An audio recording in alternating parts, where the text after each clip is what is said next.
In 2012, Besatsu Shonen would begin to publish a charmingly silly slice-of-life supernatural comedy about a teenage girl who goes to live with her relatives as part of her education. What kind of education? The magic kind. No, really. This is Flying Witch by Chihiro Ishizuka. It's a witch tradition that when you turn 15, you must learn independence, leave the family home, and study witchcraft. For Makoto Kawata, that means moving out of her parents' house in Yokohama and moving in with her relatives, the Kuromotos, in Aomori, with Aomori being a long-favored destination for witches, with its abundance of nature, amongst other things, which makes it perfect for Makoto to immerse herself in her area of interest, making things. The Kuromotos, however, are not witches.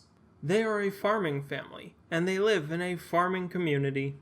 But that doesn't stop the supernatural from happening on a regular basis, be it strange visitors or just other witches. The series runs 12 episodes in total at 23 minutes each, and it's a very laid-back, palate cleanser kind of series. Just serious enough to hold its ever-shifting story, but not so serious that silly things don't happen. Silly things happen a lot. Animated in 2016 by JC Staff, the series was licensed and distributed by Sentai Filmworks. You've probably heard of some of the other series Sentai Filmworks has sent around the world. Danmachi, Redo of Healer, Vinland Saga, Made in Abyss, and Lupin the Third. So there's something to say about the quality of work you're going to be watching. But the story, the Nikujaga of the series, it's not really exciting. Like at all. Makoto is a witch from birth. Her older sister is a witch and shows up in the series.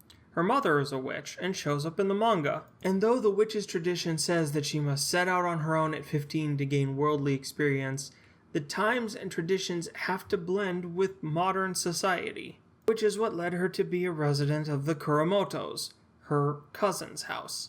While the two parents, Keiji and Nana, don't really have much place in the story, her two cousins, Chinatsu and Kei, are also main characters. Especially Chinatsu, who wants to become a witch. Every episode is a self-contained story. There's no long drawn-out overarching plot, with only some loosely connected bits as world building. Makoto's famous older sister Akane shows up every once in a while. Now Ishiwatari, the childhood friend of Kei, gets glimpses into the magical world through Makoto. Fellow witch Inukai and her unfortunate persona. She's so cute! Fixing that is a multi-part affair, but in the manga it's broken up across dozens of chapters.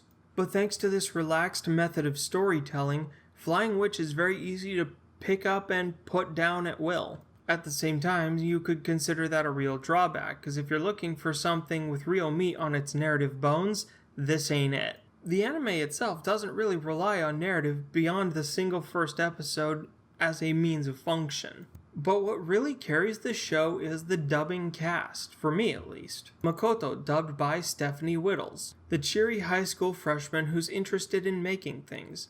Doesn't really matter whether it's magical or mundane, useful or useless. Makoto just likes to make things. She makes clothes. She grows vegetables. She makes odd spells with no purpose. It really speaks to her nature as a witch, and it doesn't get explained in the anime, but it does in the manga. Though there is a bit of a running gag where she gets lost easily, but that gets better over time. Chinatsu, dubbed by Juliet Simmons, the plucky and curious middle schooler, who takes a keen fascination at magic. Her sheer curiosity being the thing that leads her into each and every story, and most of the time, drives some of the story. Kei, dubbed by Adam Gibbs, he's the son of a farmer who will grow up to be a farmer. An easygoing guy who just likes to watch movies. He really doesn't get involved in the witch business, but he tends to hang around whenever Chinatsu does. And he's the one Makoto usually goes to for anything revolving gardening or growing vegetables. Akane, dubbed by Christina Kelly, is the wild card. A real free spirit that comes and goes as she pleases and has no real direction in life beyond whatever's interesting in the moment. Whenever she shows up, things are bound to get a little screwy. And with a handful of other recurring characters to fill out the cast on rotation, it becomes a fairly relaxed mix of supernatural and sitcom. So what's wrong with the show? Well, it's kind of boring if you're not in the mood for it. It moves at its own pace, which is a lot slower than more focused series. Even for being a supernatural show, there's a lot of scenes with just pauses. A lot of empty space in some instances. Also, if you really do like the show, you're going to find it a little bit on the short side, with only 12 episodes. But the manga is still publishing, so there's hope there might be more in the future. Also, as Japanese is to do, some jokes require knowledge of cultural peculiarities to make sense. Like when Makoto goes to Kai's dad, Keiji, about farming and using the empty lot behind the house. It's not something that translates well through dubbing because Keiji speaks Tsugaru, which is such a confusing dialect that even other Tsugaru speakers have trouble understanding Tsugaru. Tsugaru to the Japanese language is kind of like alpha brain rot speech to modern English. The uninitiated are going to just blankly stare in confusion. So across dubbing, that's one of them that just does not translate well. But I really enjoyed the pacing and tone of the series, especially after something more draining and story-heavy, like Ghost in the Shell, Sayonara Zatsubo Sensei, or something exceedingly bloody and violent, like Black Lagoon, Dead Man Wonderland, or Kabanari of the Iron Fortress. It's nice to rewatch when you're fatigued and just want to chill and not have to think too heavily about what's going on. And that's Flying Witch. I am the NBT. This has been the Noble Weeaboo, and I recommend giving this show a watch. It's a chill time. So, I was editing the video and something occurred to me that I should definitely bring up.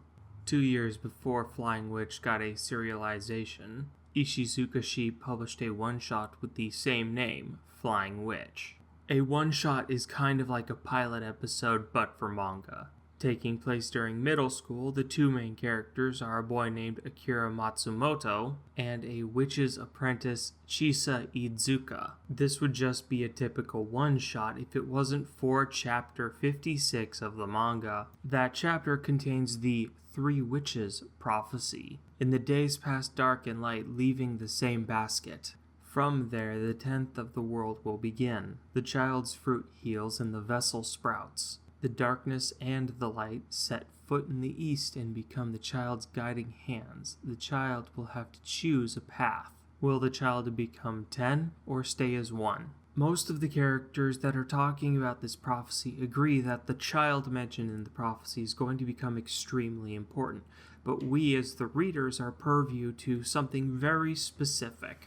Witches have magical attributes. Makoto Kawata's attribute is the very rare dark attribute. Akane Kawata's attribute is the extremely rare light attribute. Same family, same basket.